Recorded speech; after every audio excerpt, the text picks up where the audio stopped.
ராகுல் காந்தியிடம் பகிரங்க மன்னிப்பு கேட்ட மோடி. அதிர்ந்து போன பாராளுமன்றம். மக்களவையில் நடந்த சந்தி சிரிப்பு. அதிர்ச்சியில் பாஜக எம்பிக்கள். நாடாளுமன்றத்தில் பிரதமர் மோடி பேசத் தொடங்கியதுமே எதிர்க்கட்சிகளின் எம்பிக்கள் கடும் அமளியில் ஈடுபட்டுள்ளனர். இதனால் நாடாளுமன்றமோ ரணகளமாகியுள்ளது. 2024 நாடாளுமன்ற மக்களவைத் தேர்தலுக்கு பின் தொடங்கிய நாடாளுமன்ற கூட்டத்தொடரில் இந்திய நாடாளுமன்றத்தின் மாநிலங்களவையில் மல்லிகார்ஜுன் கார்கே அவர்களுக்கும் மக்களவையில் எதிர்க்கட்சித் தலைவராக இருக்கும் ராகுல் காந்தி அவர்களுக்கும் வாய்ப்பளிக்கப்பட்டுள்ளது. அப்போது பேசிய மல்லிகார்ஜுன் கார்கே அவர்கள் நீட் மோசடி குறித்து தனி விவாதம் நடத்த வேண்டும் என்றும் நாடாளுமன்ற வளாகத்தில் சிலை அகற்றப்படுவது போன்ற விவகாரங்களில் முடிவு எடுக்கப்படும் முன்னர் எதிர்க்கட்சித் தலைவர் உள்ளிட்டோர் அமைந்த கமிட்டியிடம் ஆலோசிக்க வேண்டும். ஆனால் அரசு ஆலோசனை நடத்தாமல் முடிவெடுத்துள்ளது.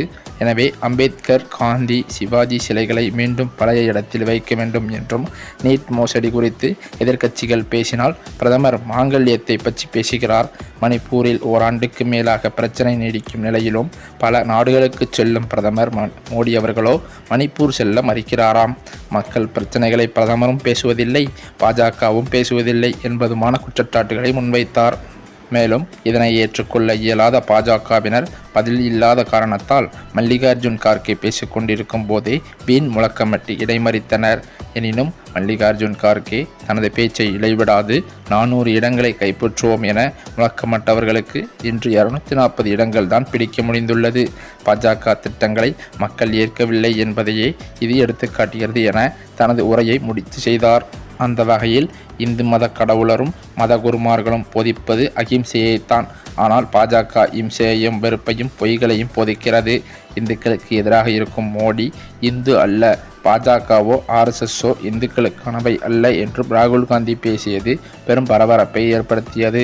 கடவுளுடன் நேரடி தொடர்பில் இருப்பதாகவும் உயிரியலாக நான் பிறக்கவில்லை என்றும் கூறும் பிரதமர் மோடி காந்தி இறந்து விட்டதாகவும் சினிமா மூலமே காந்தியை பற்றி மக்களுக்கு தெரிய வந்ததாகவும் கூறியிருக்கிறார்.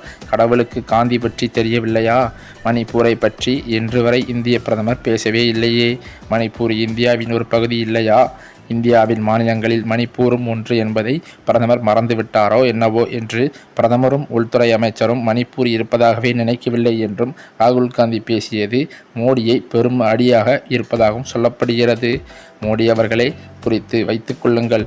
இம்முறை குஜராத் மாநிலத்தில் வெல்லப்போவது இந்தியா கூட்டணி தான், வீழப்போவது பாஜக என்று ராகுல் காந்தி பேசியது மோடிக்கு பதிலடி கொடுப்பதாகவே இருந்தது. மேலும் அது மட்டுமில்லாமல் மக்களவையில் ஒரு சில விஷயங்கள் ராகுல் காந்தி பேசும்போது பாஜக எம்பிக்கள் அவர்களை அறியாமலேயே கைத்தட்டி விட்டதாக பரபரப்பு தகவல்கள் வெளியாகி வருகின்றன. இதனால் கடும் அப்செட்டில் இருந்து வருகிறாராம் பிரதமர் மோடி அவர்கள். இருப்பினும் ராகுல் காந்தியை அவமதித்ததன் காரணத்திற்காக மோடி அவர்கள் ராகுல் காந்தியிடம் பகிரங்கமாக மன்னிப்பு கேட்டதாகவும் தகவல்கள் வெளியாகியுள்ளது.